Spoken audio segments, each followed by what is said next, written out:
Cities ban petrol cars to cut emissions, while approving towers that pollute more than 10,000 cars annually.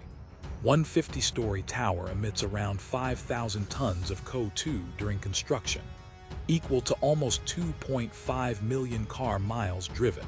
Concrete production causes around 8% of global emissions, more than all airplanes combined.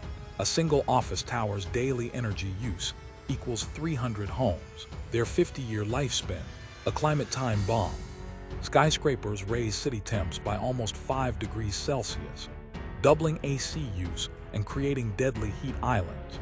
Every new tower brings 1,000 plus extra cars. Walkable cities, not when your home is 80 floors up.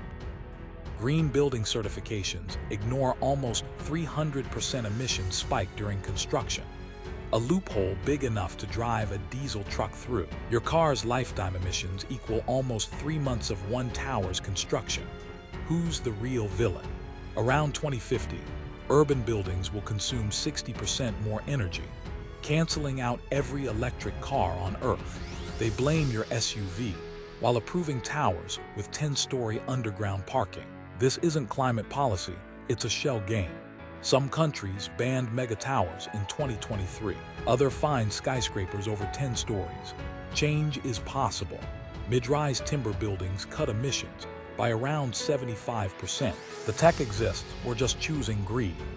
Sign petitions, attend zoning meetings. The climate fight isn't just at the pump, it's at the planning office.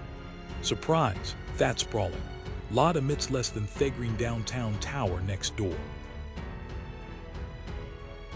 Human-scale cities cut emissions 40%. The blueprint exists, we just need courage.